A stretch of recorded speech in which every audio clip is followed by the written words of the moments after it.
আসসালামু আলাইকুম, সবাইকে শুভেচ্ছা জানাচ্ছি আমি আমার আজকের রেসিপিতে। আজকে আমি কোরবানি ঈদ স্পেশাল একটি রেসিপি আপনাদের সাথে শেয়ার করব। আজকে আমি গরুর কলিজা, ফ্যাপসা, তিল্লি বিসমিল্লাহ তো ভুনা করব। তো এখানে আমি গরুর কলিজা, ফ্যাপসা, তিল্লি বিসমিল্লাহ সব কিছু আমি খুব ভালো করে ধুয়ে নিয়েছি আগেই। এরপর এটাকে ছোট ছোট করে কেটে নিয়েছি। তো যেহেতু সামনে কোরবানি ঈদ, তো কোরবানি ঈদের তো স্পেশাল সব কিছুই রান্না হয়। তো এখানে স্পেশালভাবে আজকে আমি আমার এই রেসিপিটা আপনাদের সাথে শেয়ার করব। তো এখানে আমি প্রথমে দিয়ে দিচ্ছি পেঁয়াজ কুচি।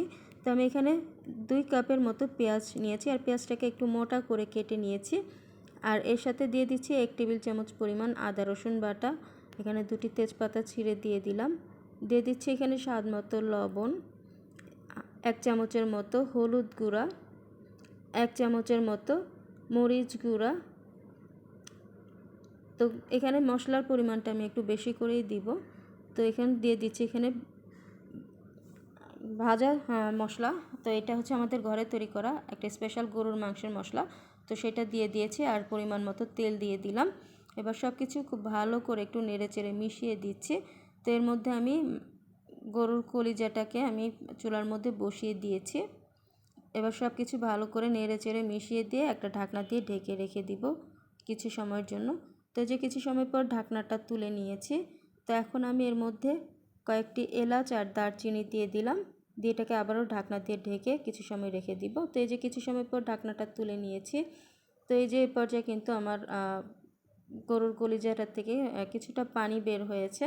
তো এবার আমি এইটাকে ভালো মতো কিছু সময় কষিয়ে নিব।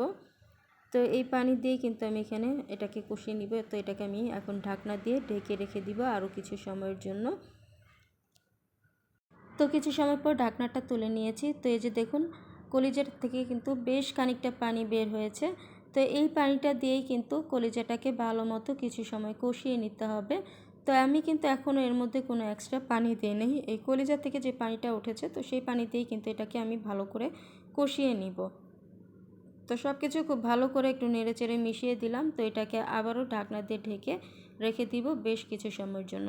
আর এটা যত বেশি জাল করা হবে, ভুনাটা কিন্তু খেতে তত বেশি ভালো লাগবে। তো এই যে এই পর্যায়ে কিন্তু পানিটা শুকিয়ে এসেছে। তো আমি কিছু সময় নেড়ে নিয়েছি অফলাইনে। তো এখন আমি এর মধ্যে আরও কিছু পানি দিয়ে দিলাম এই কলিজাটা সেদ্ধ হওয়ার জন্য।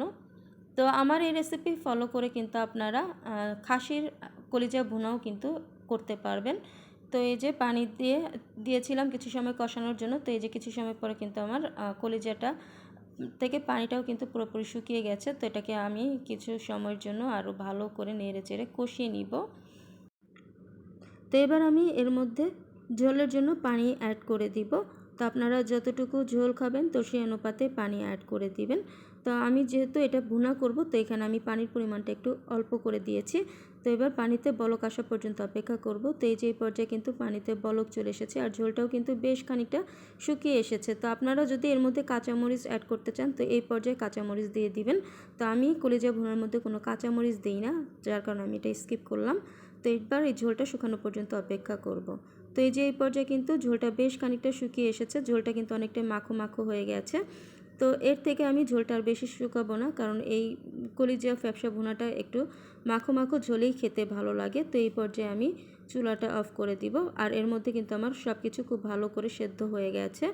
আর এই কলিজা ভুনাটা কিন্তু আপনারা রুটি, পরোটা, গরম ভাত অথবা পোলাওর সাথেও খেতে কিন্তু ভীষণ ভালো লাগে। তো আমার এই রেসিপিতে আপনারা অবশ্যই এই কলিজা ফ্যাপসা ভুনাটা করে দেখবেন। আশা করছি আপনাদের ভালো লাগবে।